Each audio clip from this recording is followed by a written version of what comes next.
And welcome to another episode of By the Numbers. I'm Richard Lewis. Joining me as he always does is Duncan Thorin Shields. And I suppose we got to give him billing now. It's just like what we said last week when he was away. May as well mention Sam Bainlaw-Davis, fresh from his appearance at the minor. Now it's official, Sam. You'll always be called Bainlaw. Yeah, no, I guess I'm just a fucking wizard for life now. Bainlaw and Banks, that duo. The new duo, yeah, BB. The B with the casting power of a BB gun. Ironically, the weapon one of them will use to kill the other one. Let's see who. Tune in next week exactly. with what for naked and afraid. Duncan Shields in next, starring Richard Lewis, formerly a Breitbart. Anyway, folks, thanks for tuning in.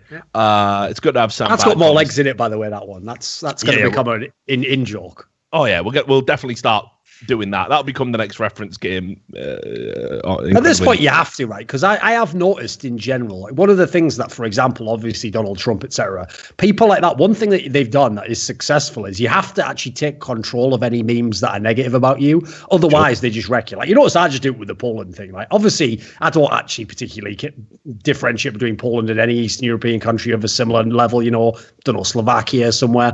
Don't really have any particular significance. But because I know people are going to reference it anyway, I may as well make it the meme and play up the idea, right? So I think you've got to do that. You, instead of trying to downplay the Breitbart element of your life, you got to play it up like, yeah, I was formerly a Breitbart, and just make jokes along those lines.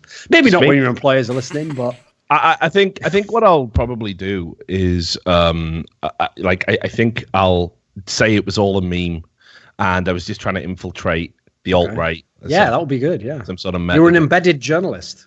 Yeah, that's what I'm gonna say. Like, so anyway, look, it's good to have Sam back, and I just want to say right at the top of the show, it might be a bit of a short one. I'm currently on nursemaid duty as well. My housemate has just got back from having some surgery, so she's next door resting. So I'm cooking soup and being Florence Nightingale and whatnot. So I'm going to cut it short today. So probably just a lot of the soldiers used to fall in love with Florence Nightingale. Though. I'm just saying, watch out. Yeah. You know, I mean, it's a famous thing, right? It's a syndrome. So, and I've often thought you better watch out for those syndromes, Rich. They'll get you. Time stop that. Yeah, probably.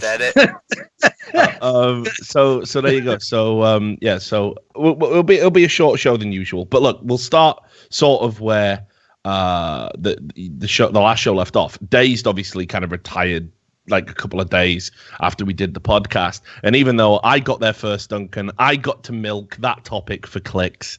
Haha, not you. It was I, not you. Okay. Mate, I bet you even recorded one, didn't you? And like you were just like, Dazed, why he's a cunt? Or is it something bad like how Dazed threw it all away and you just had it recorded with your little sock on, and then you saw me put it out and you're like, that fucking bastard. Just as well as a Patreon, Richard. Fucking hate you. But anyway, so I thought I'd get your opinion, mate. I mean, mine was abundantly clear. I thought the community reaction to it was absurd, as if he somehow owed the community something. Sure. I even saw this one guy, Dazed talked about it in a vlog he made. One random account just dedicated. It had like time-stamped everything he'd ever said, seemingly not understanding. And this is a point I wanted to make. If you give an official press statement, right, and you say, oh, you know, we'll see how it goes. We don't know if we have the desire to compete yet. We'll see where we can get. That is a much better barometer than someone's personal stream, where obviously they're in good spirits, you know, they're hyped up. They're like, yeah, I think we can be a top 10 team in the world. That's like a window into his personal mood at any given time. That's what a stream effectively is. Sure, yeah. You don't have that for regular athletes. You know, the press statement that they give has to be the barometer of how they truly think they're going to do. And it's interesting, isn't it? Like loads of people were holding that against him while simultaneously saying, look what a salty little cunt he is. Look how miserable he. Well, which one is it? Is he super ecstatic, believing he can be a top 5 team, top 5 player in NA, or is he super miserable and down on his luck? You know, it was up and down. It fluctuated all over the place. That's why you can't necessarily trust the stream as a sort of measure of how he was feeling. Anyway, it's definitely the better move for him. Some of the people tweeted at me as well, sort of saying, yeah, it's a bloody disgrace, isn't it, that he's picked advertising gambling websites over pursuing the professional dream. I don't know if that's what's happening. I'll just tell you this. If you've got a personality and you've got a stream with, let's say, for example, over 100,000 Twitch followers, you'll probably make a much easier living and probably is a better living than being a second tier, third tier NA pro. You know, so it's not about the sponsors. It's just he could just live on subs and donations quite comfortably, and it would eclipse probably any salary you would get from an org. So anyway, I've jabbered on enough. What did you make of it all? Like, first of all, people's actual reaction was obviously ludicrous. Like, I don't mind the people. Like, here's the thing. If someone's opinion was sort of along the lines of, like, you know, I always wanted him to be unbanned. You know, I heard him say all these things that he'd try really hard if he was, etc. And then they basically just say, you know, I was disappointed that he quit because I thought he should have kept it going longer, or, you know, I'm just disappointed that he isn't the person I thought he was. That's fine. That's just an opinion. But like, to reference what you were saying there, the people who are like, oh, look at what a fucking whiner he is now, salty. It's like these people have never heard of the term projection, because it reminds me, right, of when Monty left League of Legends and went to Overwatch. Yeah, right. I can tell you, he almost never thinks about League of Legends, very rarely ever comments on the game, maybe makes the odd joke. So for example, you know, around Worlds or something, that's about it. But the people who constantly talk about how he's just like this bitter, like he's almost like a bitter, scorned ex who just is like, everything he says has to be negative about Riot. It's like, you're actually describing the way you comment on him. And I saw the same phenomenon here. It's like the people who are the most vitriolic and about how, well, you're a piece of shit and how this one thing you done. It's like, actually, I don't know if they realize all the negativity seems to be largely coming from them. You know, it's not really that big a deal. I just think it was unrealistic anyway for people to think that like things you said before you were unbanned would then remain the same afterwards.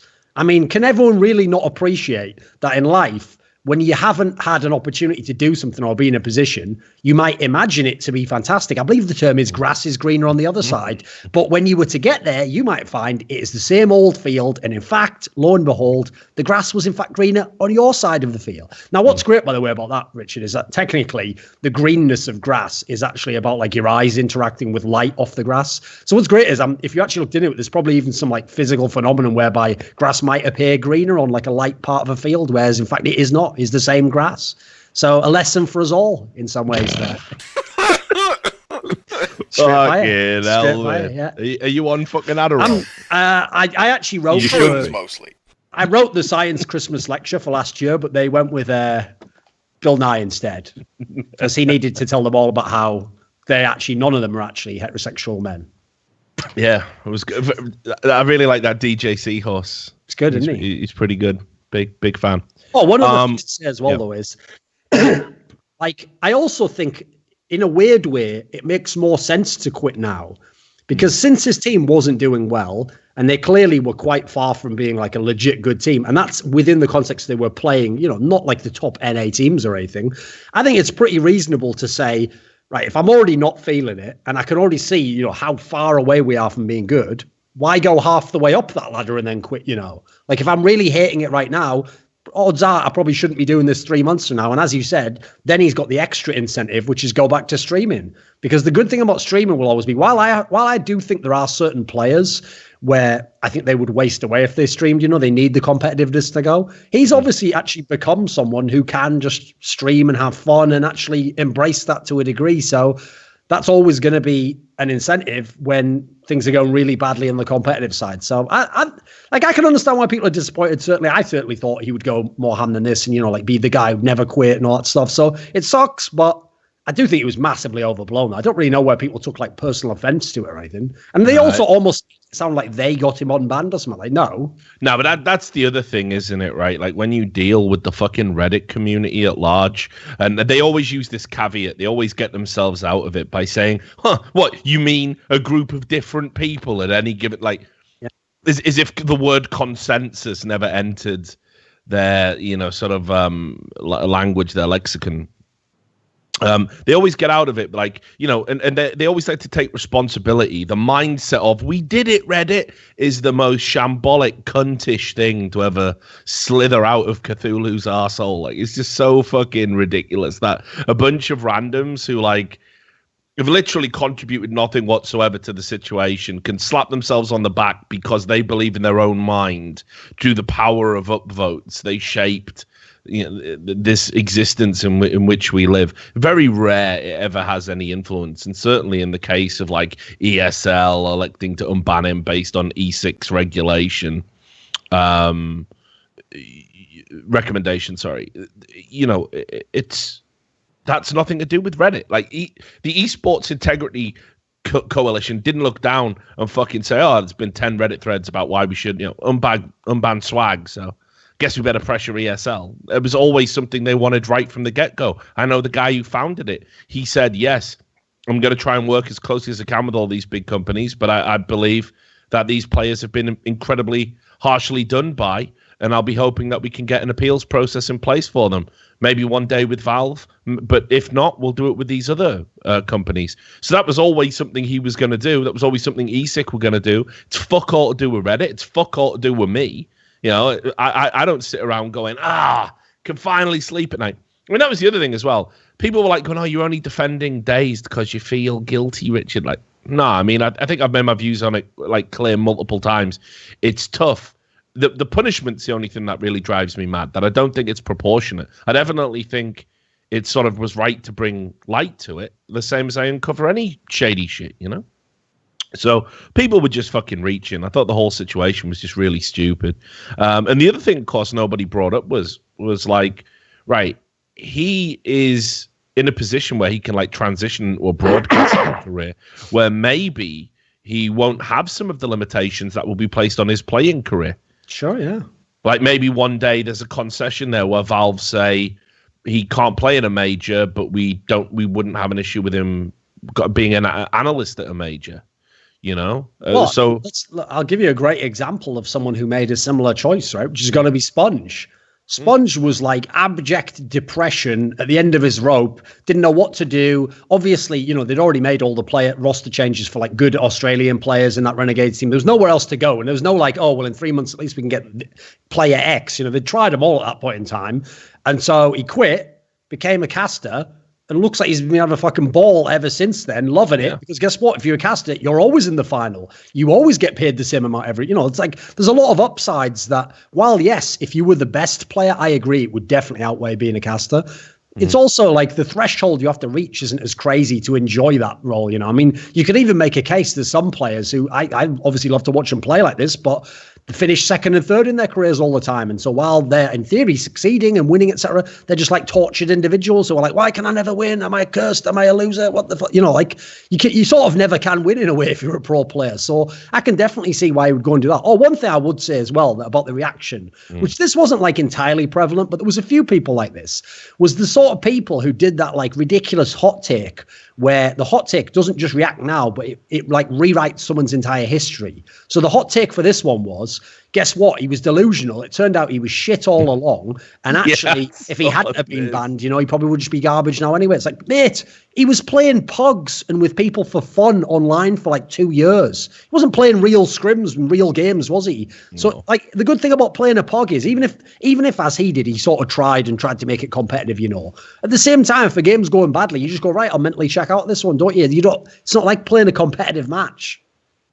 I mean, yeah, like I talked about this like as well with a few like people, like, you know, the idea that FPL and look, this is one of the things people say is a problem in NA, right? Like people always talk about it, that people pug too much and don't actually play tactical games.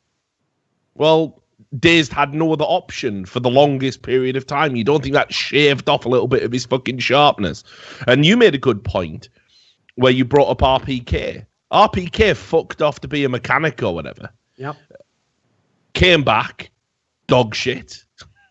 You know, people. Well, I mean, I've always told that story, right? That he looked okay when he came back, but that's within the context that if you ever go and watch some of these VODs, Existence is like legit microing him around the fucking map. Yeah. So he had sort of a crutch, even making him look that good. Now, yeah, he got fucking amazing like a year and a half later, but I think how many games he had to play, and he was in like a top team that was going to every LAN. Forget just playing some online games like Dazed is now. And now he literally is in the best career the best career form he's ever had in CS:GO. It's not even, it can take you that long. Like, he's made a lot of life changes as well, but he's finally a player that I think, at 28, I'm excited to see what he does in 2018. Honestly, if he carries this form forward, he is the first person that you're going to want to go for in the French shuffle or something. You know what I mean? Like, should a big French name step down, RPK's the guy poised to, take over.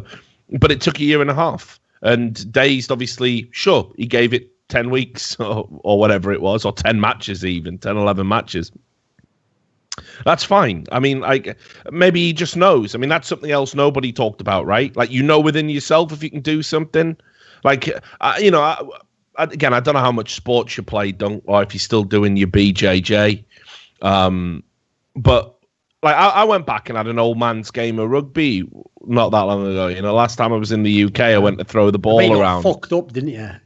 Mate. I bet you got fucked up like sex in an aeroplane.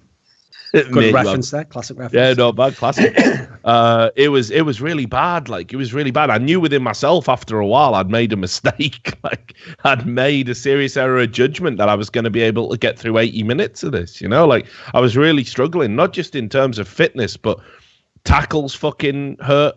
Like they never used to. My knee kept fucking clicking out of place. It was fucking bad. Like, I was like, fuck me. And in my mind, I was like, yeah, game of rugby, love that. But then, 10 minutes in, I was like, I have made a grade of error of judgment. Now, if I walked off the pitch after 10 minutes and loads of people were going, you daft cunt, you haven't even tried. I'm like, look, I am inside this withered husk. Like, I know there's no way I can do the 80 minutes, dude.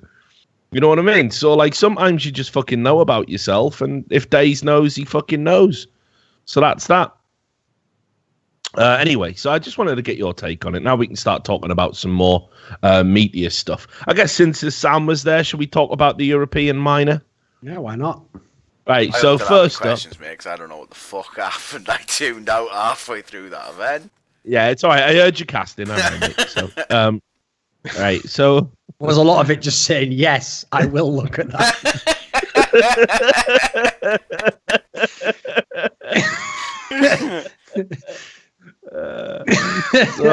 So anyway, I'm gonna start by I want to see, like, don't get triggered, Dunk, right? Yeah.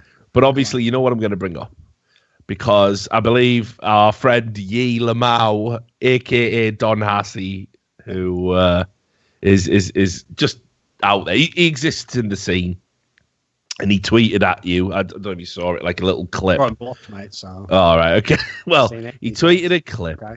And it was when we were talking about space soldiers. Right. And he said, they never do anything. I fucking hate teams like that. That was the gist of the quote. Yeah. And obviously, they have performed well and beaten everybody at this minor.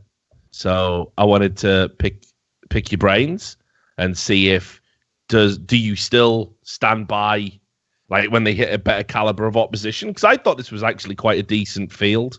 It was a solid tier 2. I mean, in the context I was talking about, I don't really know that this changes much. I mean, the context I was talking about was space soldiers knocking out, teams like NIP, etc., teams that are good on LAN, and then go into the LAN, such as they did at ESL1 Cologne, and then doing fuck all. I don't really know how beating like an Optic that's never been to a LAN before, literally, and has no in-game leader, and then... Listen, beating EnvyUs is not bad.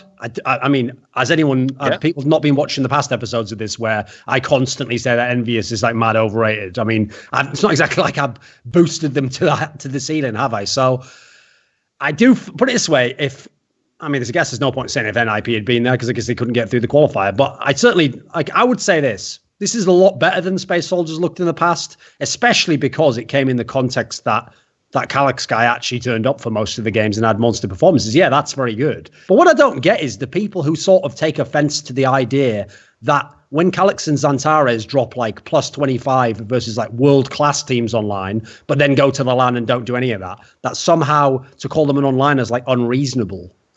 Like what? Yeah. I mean, look, I've had this talk with them like about them before. You know, like, is it fair to call them onliners? And like, there's never really been a barometer of them actually doing anything at a LAN against like top tier opposition. Like, there's one or two examples that being an onliner does not mean you are shit at Counter-Strike. Like, for example, it doesn't mean you cheat either. No, I've absolutely never said that, by the way. But yeah. Like right now, it would, even though. Like, the new Fnatic lineup is decent, right? They made top 8 at E-League Premier. Obviously, the Malmo event was like their first one.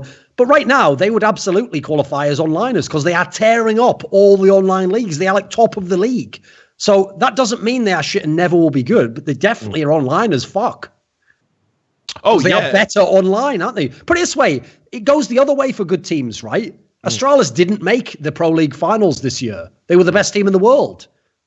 FaZe didn't make the Pro League finals. They were the second best team in the, like, normally you get worse if anything online. So if you're much better online, I think we should have a category for that. Maybe call it onliners. And it's pretty handy, isn't it? Because it's a good shorthand to tell you what that player or team's like. Well, yeah, and this is the thing as well. Like, people always got mega triggered by the term onliner because I think, like, basically, people always said, like, oh, you must mean I'm cheating.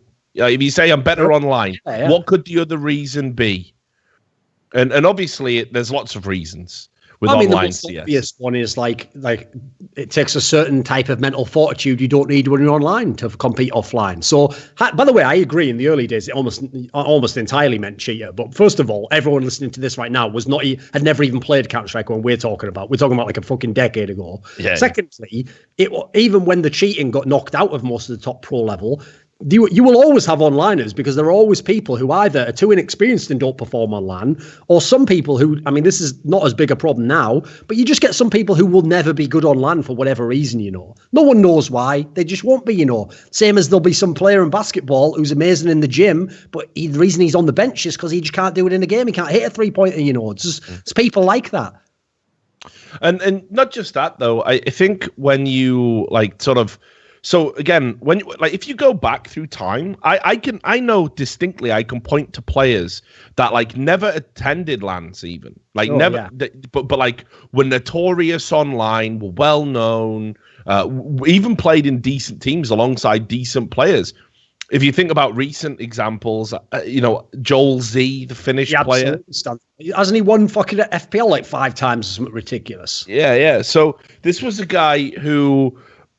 I remember talking to Natu about him, and obviously Natu is a guy who, he's a little bit older. He's got a good eye for sort of like young talent, but also, has had a pretty tough life, no doubt about it. Anybody who knows Natu's life story knows that he had a tough time of it as a kid. And therefore, he's very sympathetic and very attuned to picking up when people have difficulties, right? And he said to me, like, there is no way this kid is cheating. Like, I'm a bit more harsh, and I'm of the opinion, if you're that good and you never go to a serious LAN, fuck you, you must be a toggler. And obviously, that's a ridiculous way to be, but that's how it very often was in Counter-Strike Source, at least.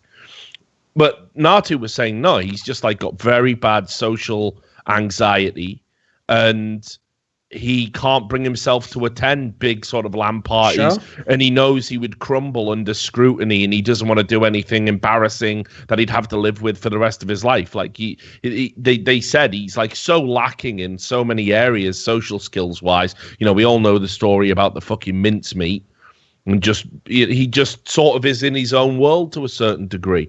So. You'd love to imagine, though, that all started by some misunderstanding, like Natu, like, come on, lads, let's make mincemeat out of these guys. And then you just hear him like, shh, what you doing, mate? What, Natu? I make the mincemeat, like you say? Your accents are fucking terrible. I don't have any, do I? I have one. I have the French. No, you've got one, and it's just generic foreign man, isn't it? Like, just confused. The key is, though, I commit to him. I make myself do them, so it saves him in a way. Mate, it reminds me of watching early Richard Pryor, like when he was just all over the place, wasn't he? I would also name one of my specials similar name to what he named his. Yeah, quite. If I ever quit esports, obviously. Yeah, why not? But anyway, so like onliners exist. It's not like a criticism to be one per se. It's just if you want to be respected by people like me and Duncan, like pundits, your colleagues, your peers, your players, then you got to do it at fucking LAN. You got to do it at the best LANs. You can't just rock up to them tier 3 Bush League bullshit, drop 30 and go, that's it, lads. Totally legit. That should never be a barometer for success, ever. So I get it. But you watched Space Soldiers play over the course of the minor. Revised opinions?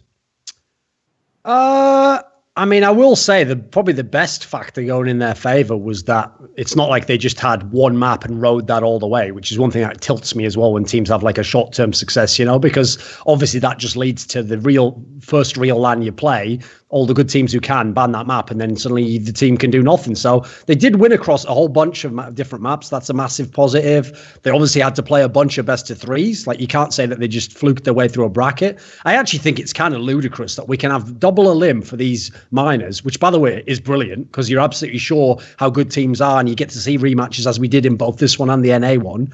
But we can't have double limb in any context in any real tournament encounters. I don't know why that is. Just seems like a bit of a paradox to me, but okay. So I would say, yeah, Space Soldiers overall. I mean, it's hard to say that they weren't the best team at this tournament when you saw them play, right? Yeah, I mean, no doubt. I felt in the Optic matches, like I watched all of the games, so I did feel in the Optic matches there were some very like pivotal moments where Optic made some pretty cataclysmic mistakes that really let them in. Certainly the first, because let me get this right, they beat them. Optic beat them in the group. Yeah, they beat them in the group. 16-30. And then they had like a ridiculous like overtime decider in the best of 3. Yeah. So obviously that could have gone either way for sure. Yeah, and so I got to say, like, there were definitely some moments there, but ultimately with the tenure of those players, you got to say, like, there's no doubt Optic should have won it. And I was like super disappointed with some individuals. I thought it was quite interesting. I mean, again, it put me in a bit of a position where it's like I really sort of had to analyze whether or not maybe I don't know about the game, because I saw a lot of people pouring praise on some players that made some fairly clear mistakes to me at key times. And I was like watching the game and everyone was like, Arlu like played really, really well there. And then I picked out like some moments where he really like fucked up and made some mistakes, and it was very uncharacteristic of him.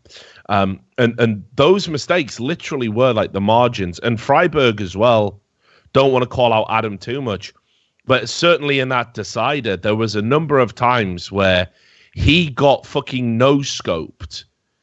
Like, he had the drop on the Space Soldiers AWP, could have got the kill, emptied a clip into him and got no-scoped and didn't get that kill, and then they go on to win the round, by having the extra man.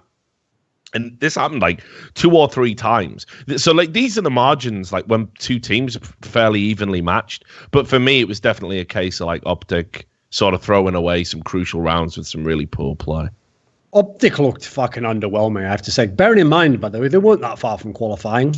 I mean, as we said, they would have obviously. I mean, they would have automatically qualified if they won that decider match. In fact, because they would have been in the finals, they would have made the major qualifier. But I have to say, watching them play, it's actually worse than I thought it was going to be. Like, I thought to myself, right, yeah, you haven't got an in-game leader.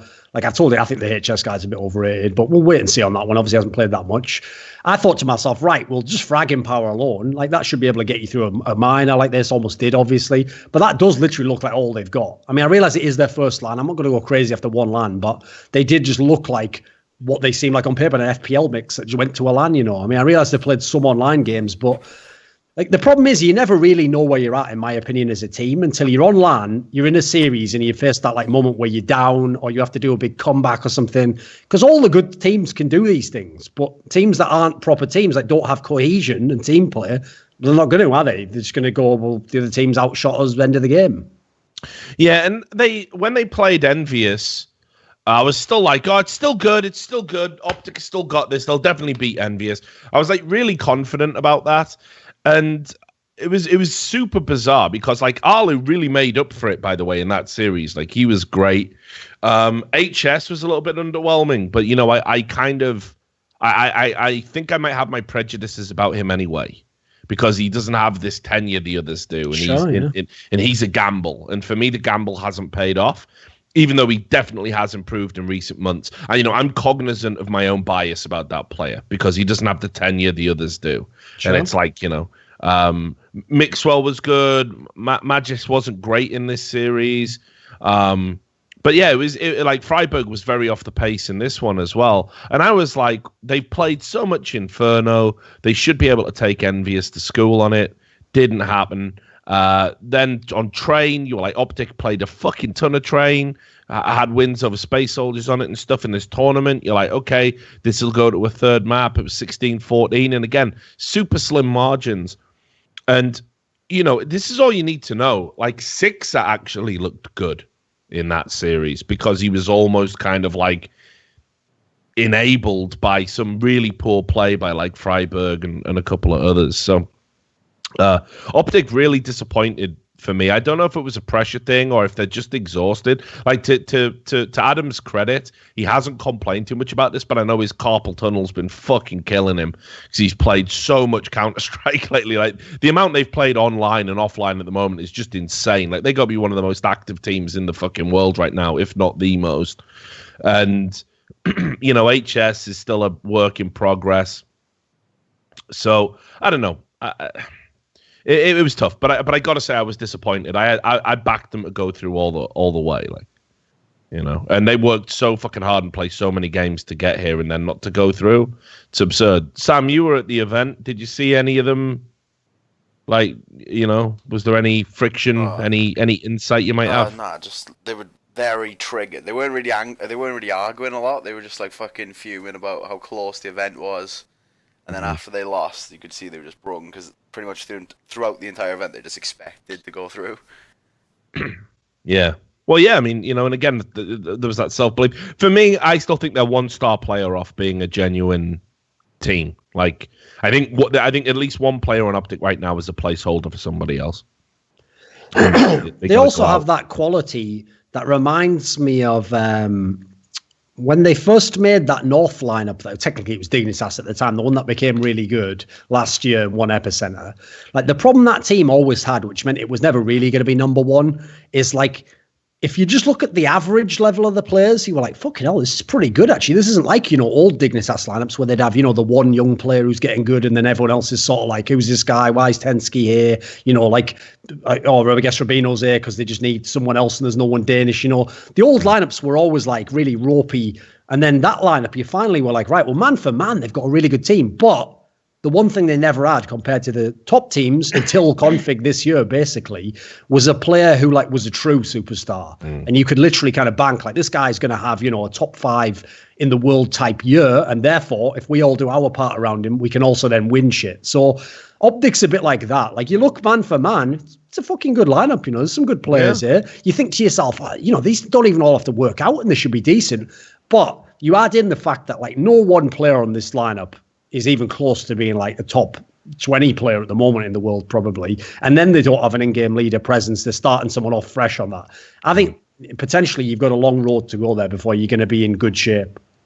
Yeah, I think you might be right. But you know, I think like you say, if one player does drop out and they bring in somebody with genuine star potential, genuine firepower, I can see that lineup still having a lot of potential. Like, I stand by it. I think Optic can still go places in 2018, but this was definitely a blow for them. Got to give a shout out as well to EnvyUs. I mean, just quickly, I was just happy that RPK gets to compete at that level, you know, because like his form in recent months definitely deserves it. And he was instrumental again at the fucking minor in dragging EnvyUs through. Like, Sixer turned up in that series against Optic, like I said, but I'm amazed nobody has done a fucking Photoshop of RPK as Hodor and Sixer as Bran, with just his little withered legs hanging down the back of him and an AWP in his hand, because Sixer is so unbelievably bad. No, listen, compared to the rest of that fucking lineup, he's so far off the fucking pace. It blows my mind. And I've been waiting for him to just improve or for it to click. Just something, right? And it never has. He looks like somebody who is just playing a game that he doesn't get. And when you consider his tenure in 1.6 and how highly rated he was, it's ridiculous. It's absolutely ridiculous. And how much more time can you give somebody to not make these same errors, to not be that poor with an AWP? You know, again, we always highlight AWP as, sure, it's a terrible place to be, but you gotta put up or fucking shut up. His big problem is we've now seen him in 2 lineups that have had chances to go to big events, etc. Now, listen, I'll give him a little bit of room in the other lineup where they'd kick Devil and they basically just brought anyone in. Like, your job is don't be Devil. So he was like, well, I'm killing that, aren't I? Although in a way he became Devil, so maybe didn't. And the thing is, as well, people might not remember this, and I'm sure somebody will go and get a video of it and go, see, Richard just changes his mind, as if the time elapsing isn't a good excuse for that. But when Sixer first came into the team, he was certainly an upgrade from Devil initially. Like, he actually burst into the team, and I think in his first 2 games he dropped 2 30s, and it was like you say, it was just that, the Devil era's over, it's great. But the thing is, though, the difference is when they did the French shuffle split, this is the team that should have shown if he was actually any good. Because first of all, it is a team that has played on a lower level. So you can play against easier opponents. Like, look at the people you're playing at this minor here. That's not like what old EnvyUs used to have. Then you got to add in that the whole point of this team is they don't have an AWPer. So it's wide open for him to have the AWP all day long. He does fucking nothing with it. I mean, it says, this is all you need to know. I have criticized Happy AWPing so much in his career. I can almost understand why he does it in this team. I mean, he almost has to. No, I mean, I actually don't mind it so much. And I think if they were to, I can never pronounce his name. What's the French kid that was just at ESWC? EnvyUs or something. Yeah, is it EnvyUs or ZywOo? EnvyUs. Like doesn't matter. It definitely does. He's one of and his mum, No, he's a hot fucking prospect, son. And that's what she says to him. All right, and her friends and family. Just because Pornhub recommends those videos, Duncan, doesn't mean we have to talk about them on this podcast. Well, what if he had a broken arm? Reference. That's a fucking reference and a half. Why do I even know what you're talking about? Everyone does. Everyone knows. Oh, my God. So anyway, ZywOo, he's definitely a prospect, dude. And he did really well at ESWC. I was kind of keeping one eye on that. I only caught like a couple of the crucial games. But a lot of people, again, called him an onliner, never get it done at LAN. Sure, ESWC not a top tier LAN by any stretch of the imagination. But like, can you imagine? Like, I think he's ready now. Like, you've got to give him the chance. Like, if Devil was ready and he gets the chance, and I'm sat and I'm watching fucking Twanu however you pronounce his fucking name, Twanu, be absolute dog shit, like just embarrassingly dog shit. When everybody was hyping him up, you got to give this kid a chance. And you know what? Fuck it. I'm going to give Happy permission to pick up the AWP professionally in his career, get fucking Sixer out and airlift this kid into the EnvyUs lineup. That's what should happen, I think. What do you think about that? Here's the thing that's bizarre about EnvyUs is that considering they did qualify for the major, it's obviously an upgrade on what fucking happened last time. Although I would make a case that I think the big team and Penta teams were better than some of the squads that were here, the ones that made it last time. But one thing I will say that was a little bit underwhelming about EnvyUs is that coming into this event, right, I did a whole video on this. They basically had one of those ridiculous map pools where, there was 2 maps they do really well on, which are Cobblestone and Inferno. And then if it's any other map than that, on LAN, they do fuck all on all the others, basically. Like, they got the Order Overpass win, maybe, and the others they just lose on. But online, because they are mad onliners, as I've referenced before, they could win on all the maps. They were fucking winning on like Nuke and stuff online. Well, at this LAN, they qualified, and yet they were fucking losing Cobblestones and Infernos all over the place, seemingly. So I actually was even more underwhelmed by watching them play here. In theory, they should have cleaned up this LAN. It should have been them and Optic just cruising past all these guys. So there you go, actually. A few people in the chat, including our boy Dust, Desmaret. He says that Zayu is a hybrid player, so he could just opt full time and probably would kill it doing that. But the issue is his parents have put the kibosh on him joining a team full time until he finishes school. Fuck it, if I was Hastro, Mum knows best. As that video might indeed be called. She sure does. Or was it nose, or was it something else? Yeah, I can't. Well, it's all right, mate. You just check your search history. I'm sure it'll come back to you. But fucking, if I was Hastro, I'd just get that guy a fucking tutor. You know what I mean? Like fucking, I'd pay a lookalike to go and sit his exams for him. Shit's better than this. Surely, like, just do whatever you have to do. Fucking to get Sixer out, just get him out, like. Yeah, but it can't be that long until he finishes school, surely. Surely must only be like 6 months or something. Yeah, it's like summer, basically, so June next year, I think it is. Okay, then he'll just have to be the hot new thing of next summer. Indeed. Also a video in your recommended list. Exactly. The other option you've got, of course, is Kiyashima, which I can't see. I don't know what that reunion would be like between him and Happy. I always forget if they've got bad blood or whether, because obviously they played together in the past, but my understanding is Kiyoshima's buyout from FaZe is fucking outrageous. Yes, it makes sense. I mean, again, I'll just drop it because I don't give a fuck. I've heard it's over $200,000. There we go, 200K. Is that what you heard as well? That sounds about right. Yeah, I mean that's the whole point of. Here's the thing that people don't seem to understand is that. I actually don't think that FaZe team, when they came into CS, really thought by buying like fucking Makalele's old team that they were going to win all the majors and stuff. Somehow they figured out, though, the business stuff, because they came in just at the point where if they'd have come in like 6 months later, it's like double the prices for everything. They came in, bought a load of people, but they've done really well fucking selling people, figuring out people. Like, they've actually been quite smart about what they've done. Like, why would you sell him? I never understood that. I mean, we'll obviously get into this later with the whole Smooya thing, but why would you transition into that? Why would you just sell a player who you've got on your roster and probably paying something and signed a contract to play with you? Mm-hmm. Like, that's like saying, those fucking athletes who have like 3 Lamborghinis, they don't even drive one of them. You should let me drive it. Why should they? Didn't they work and get the money and buy that for themselves? Yeah, but I want a Lamborghini. So what? Get some money then. So, I mean, look, we'll get into this with the Smooya thing, but just first of all, like, obviously I know that Keo's been kind of floated for loan. The loan players out. It's quite interesting because you don't see this very often in esports. So I don't really know how a lot of these contracts would work. Like whether if you loan a player, do you pay a fee to do that, or do you just take on their salary, a portion of their salary?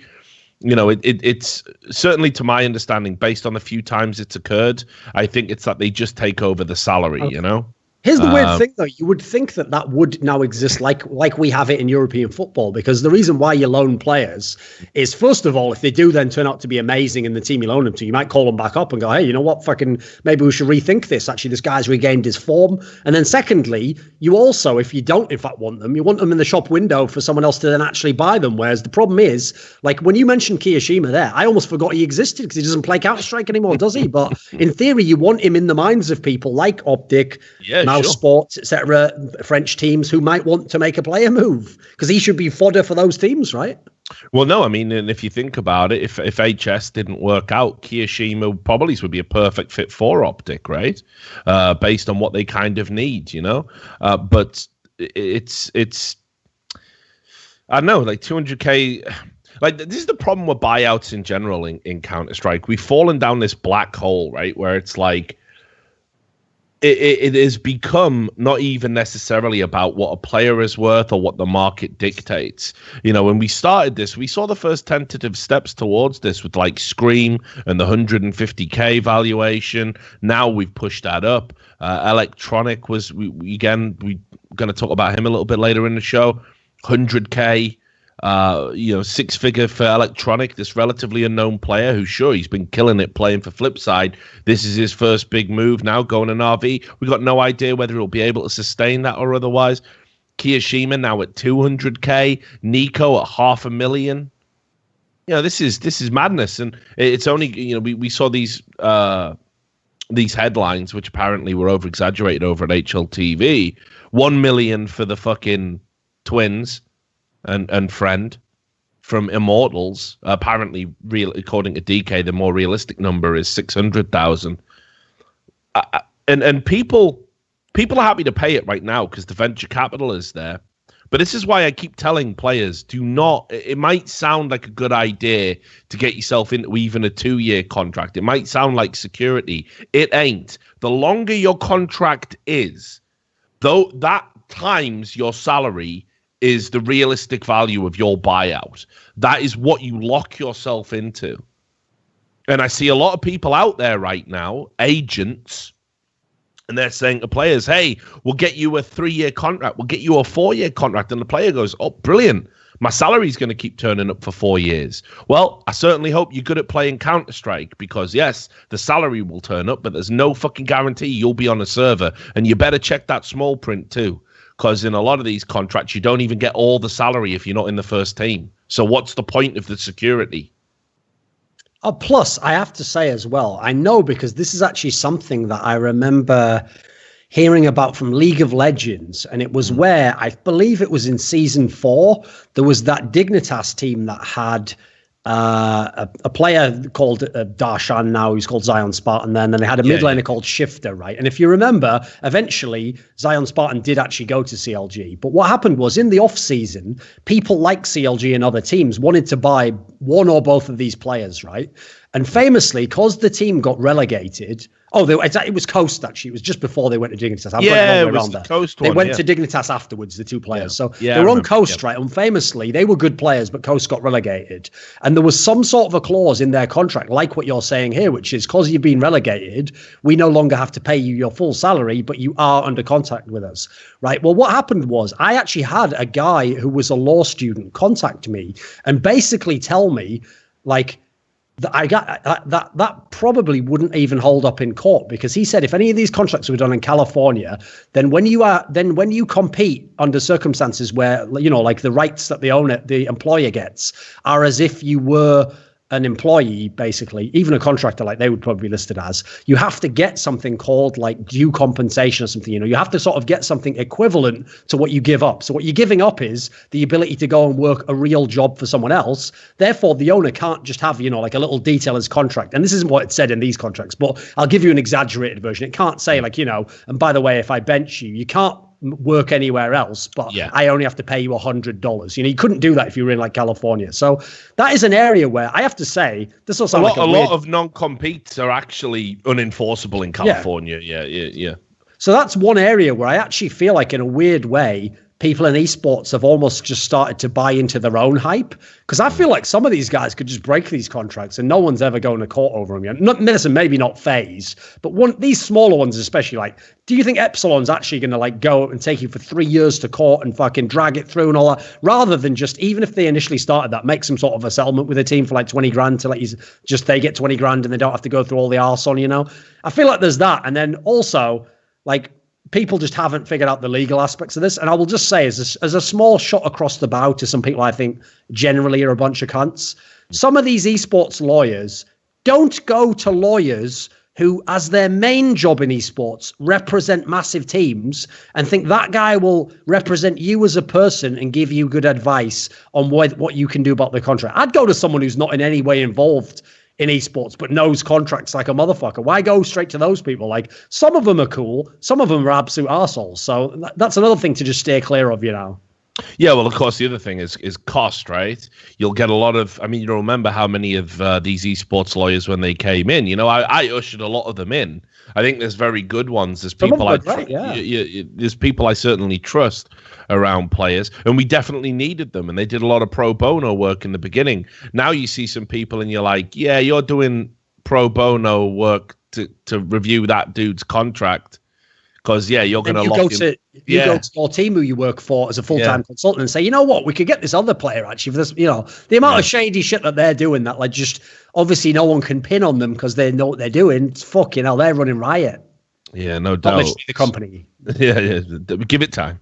But yeah, so I think the other thing that people need to remember as well is, like, when we talk about this buyout thing, everyone's going, well, no one's going to pay $200,000 for Kirishima. You might never have to. And I'll tell you what I mean by that. Because obviously it's at the behest of the organization, right? The organization could just simply say, well, you know what? If Optic want to buy Kirishima, it's 200, 250. But if some team that we don't think realistically has any brand competition with us wants to buy him, we'll let him go for half of that, maybe a quarter of that, right? They can choose to take less based on the bidding party. This is what I mean when people don't understand. I feel like I bang my head against a brick wall. The once you sign into those contracts with that kind of shit, those kind of buyout clauses, you are basically giving all the cards to the organization. I mean, they literally have it not only a disproportionate say in whether or not you can play Counter-Strike, they suddenly have a disproportionate say in where you can play Counter-Strike, who for. So that's a big deal. And we talked about this a lot with Immortal, saying how sort of magnanimous and gracious it was of Noah to simply say, look, they're up for sale. They can go wherever. We're not going to hold them to the contracts that they signed. And that's the flip side of the equation. Those players didn't honor their contracts, did some shady shit, and it's the org that suffers as a result of it. But then you've got people like Smooya, this UK player, which maybe some people who watch the podcast don't know about, because why would you? And for me, his situation's a little bit different. I know this is probably one where me and you might have differing opinions. So just to give people a brief appraisal of what's been going on with Smooya. Smooya's contracted to Epsilon, currently not playing for Epsilon, has a contract that doesn't expire until 2018. His buyout is valued at, what was it? Was it like 18? Was it 40K? Yeah, it was something like times his salary. Okay. Right? Nice. So it was however many months times his salary. Now, based on some other clauses in the contract, this is according to Smooya himself. In fact, if you go to the subreddit, which I do have to say, I immediately have a few issues with that myself. Like, unless I see that contract, man, the amount of shit that players say where they just half read something or didn't understand, I'd like to know the full details from both sides on this topic, So he says here, my contract is worth $36,000. But the problem is the buyout is basically 3 times the worth of my contract. Right. And then he says, on top of that, because I'm benched, I don't even get my full salary. I don't get the $2,000 a month anymore. That's the part where I'm almost certain. Like, I don't know British law, so it could obviously be very different. But I feel like there's no way they can hold you to a job where they're only paying, like he said, $700 a month or something, wasn't it? Yeah. So I feel like there's no way you can demand someone's whole time for that.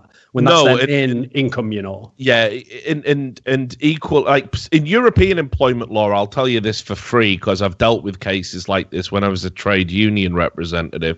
You can't put clauses in a contract that prevent you getting work that. So let's say, for example, if he was paid nothing while he was on the bench, he could immediately leave. Yes, immediately, like inarguable. He's just out the door. Right, like if you choose to bench me and I make nothing from this, legally you cannot deprive me of employment somewhere else. You cannot do that. That's upheld in countries throughout Europe, but I certainly believe it's the same in the UK. It was back in my day. I don't know if it's changed. You just can't do it that way. But this is where it gets interesting. In what world can you demand up to $100,000 buyout for a player that you admittedly yourself publicly are only paying $700 a month? That doesn't work out that way. Yeah. You can't demand 3 times the value of the contract, which is based on a salary you're not even playing. What lunacy is this? Like, that's why I feel like there has to be some legal issue. Because, for example, right, let's say the whole topic was he has a crazy buyout and no one can meet it. Therefore, Epsilon's decided not to sell him, but they benched him, but he gets his full salary. Then in that scenario, by the way, I would just say, shut the fuck up. You signed the contract. You're getting free money. Shut the fuck up. But I agree. It doesn't, like, that just doesn't even make sense, the fact he can get so little but still be on a contract. Yeah. So the Smooya situation is certainly an interesting one. It's kind of an acid test, right? Because I saw. Was he on acid when he signed the contract? Is that the test? No, but then again, so this is another complex part of it. When he signed the contract, he was 17. So wouldn't he need like a legal, his mom or something to sign it as well? So if it works out like this, again, it's been so... Because obviously we have contracts, for like 16-year-olds in football, but I think normally your parents have to sign it as well, right? Yeah. So my understanding is this. If you're 17... Yeah. If you're technically a minor in the UK, you can't enter into a contract without a parent or guardian being present, and therefore the contract itself, as long as you are still 17, would be null and void. Okay. Right? So it would be null and void, but you've got to void it while you're still 17. Right? So if you're of sound mind, and you are, because we've done things like this before with like young esports talents, like 16-year-olds, 14-year-olds in the UK. You can enter into that contract. You've got to have a guardian sign it and approve it. And as long as you're of sound mind and the guardian is aware you've signed this contract, the contract can still be upheld, but it can be voided at any time if you want out of it, as long as you are still that age. But once you become an adult, things you've signed prior to that carry forward, and now you've got to adhere to the contract as an adult. I think that's right. Does that make sense? I think it's so, yeah. Yeah. So, because by the way, from what you're saying there, like, first of all, I can't remember what the detail was there, but if indeed he signed it without any sort of a parental guardian, he almost instantly could probably get out of it, like you're saying. And that's another area where there's nuance that people aren't considering. Like, if he signed it, right, and his mum also signed it, you can no longer say, but he's only 17. Yet that means his mum's taken responsibility for reading the fucking contract. So, again, why anyone signing massive contracts when they won't take a $300 1-hour legal consultation to have it, like at that point, I actually do blame people who are doing these things. I don't care how old you are, 'cause in this scenario, an adult signed off at some point on the equation, Mm. And obviously Red Eye's in the chat now, and he's obviously got the Code Red organization, so I'll definitely trust his judgment on this. He actually says there if you're 7 or above, I assume that's not a typo, and of sound mind, you can sign a contract and it can be voided prior to 18. So I didn't realize that. I didn't realize you didn't even need a guardian to sort of get signature, but apparently on Twitter, Smooya said his mother did co-sign anyway. So, I mean, so look, the flip side to this is your viewpoint, which I'm sure you're going to wade in with now, and that is that he did sign the contract. Why shouldn't the organization get something out of it for the time invested in the player, right?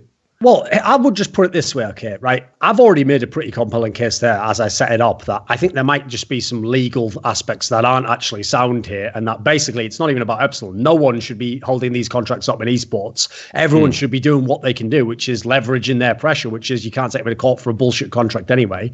But I will put it this way, okay?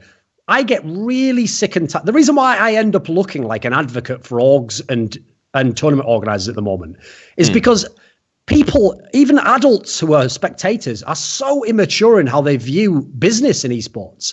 Like, every tournament organizer is just supposed to bend over and take it up the arse and make no money and attempt to make no sort of margin in order that it's the best product for the viewer. And every single org is supposed to live their entire life by the whim of their players and let their players leave overnight to their main rival for nothing to play for them and win the major and beat them. Like, why would anyone run a business or a sports franchise like this? It's ludicrous. Like, I've already told you, if I ran Immortals, I would tell the Henny and all those guys, I'll sell you, but I'll sell you for as much as I can get and to the worst team that'll take you. And that's how it'll be, because I want to win with my sports team. You have fucked up my chance to win. I can't win out of this. So all I'm going to do is give you your just desserts in this now. They won't do that, sadly. Like, if generally, this is one of the few times I'll give a general political opinion, right? I think that except for where people are doing corrupt things, government should have no say in how you run your business or your life. So why anyone would regulate things like, well, if you sell that player, of course, you can only sell him for X amount into any player team that he chooses. Why would that ever be the case? If your dad ran a business, Could the government just tell him who he must serve and for how much money he must serve them and then what exact amount he must give them back if the job isn't done properly? This would be ridiculous, you know. Like, people are taking such an unreasonable take on it because they only get the point of access where they like the player and they selfishly want to see the player play. And they base everything they reverse engineer all opinions from that point, you know. So I can definitely see points where I can agree that the player's hard done by and it's a tough situation. But I feel like people have missed out the whole other side of the equation, you know. And Henry made a point, you know, like he went in, he tempered his first tweet with with the second one, because his first tweet was "Money hungry snakes over at Epsilon Esports destroy the career of a promising young talent. If we can learn anything from this, when giving your first contract, reach out to your more experienced peers and ask if they're trying to fuck you." Sad I even have to say that. And then he says, "I'll be objective." In his second tweet. He's thought better of that, hasn't he? He's thought better. I'll be objective. And say it's impressive what good business Epsilon have done with their Swedish rosters and buyouts, and they're a farming org. And this situation will yield no fruit for either party and just leave a disillusioned young player. And I can definitely agree with that, right? Like, in this instance, nobody wins. He's retiring, so you're not going to get the benefit of playing him. So he's temporarily retiring until his contract runs out, basically. By the way, another detail that people, again, for the love of God, when you hear a story and only one person is given their side, why would you just accept it all at face value and go, but he said, look, he said. Yeah. So, for example, you know, he puts that whole paragraph in like, and I didn't do nothing either, and I was banned, and I'm a good guy, and I always had top frags and never shouted back or nothing, right? I don't know anything about the UK scene or tier 2 and tier 3 about Counter-Strike in general. And even I had heard a few months ago, that Smooya is probably going to get kicked out of Epsilon. Yeah, they don't want him. Some people in the team don't like him. You know, he's got a bad attitude. I don't even have contacts, and I'd heard that. So if that's gotten to me, that's around the entire scene, mate. I don't care that he says in his own Twitter longer, like, I didn't do nothing, honest officer. Like, it's irrelevant, isn't it? Like, for all we know, what if this is some sort of a lower level Henny type situation? Well, it wasn't Henny anyway. It was fucking KNG, wasn't it? But, you know, in that sort of situation, maybe he was a troublemaker, or maybe they didn't want to have him in the team for whatever reasons they have. Which, again, I'll just return to the point that is entirely the prerogative of the person paying to have him in their fucking team. What, so now Reddit decides the lineup of that guy's team that he had to earn all the money for to buy and own? You know, like, is there no personal freedom if you're not a pro player or something? Is no one else allowed it?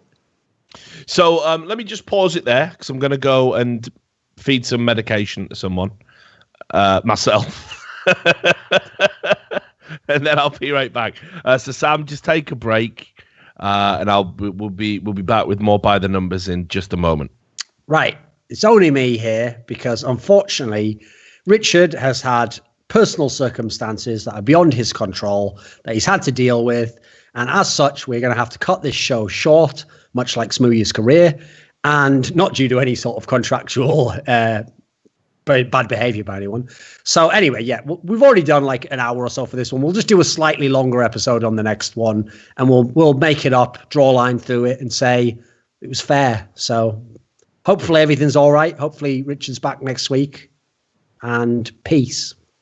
Oh, wait. And something like, do it by the numbers. Some shit like that. I don't know. And before we go, I'd like to give a shout out to Big Hungry, Chris Nguyen, Jericho's Minion, Dean Tanglis, Mateos Pietkowski, Detlaf Insomniac, and $100 patrons. For their $50 patrons, Funky Boy, Daniel Yordanov, Tim Douglas, Marcus Kyumpar, Sad Sarwar, CMFX, Marius Yoris Sund, Carl Oscar Garcia Firm, and William Southern.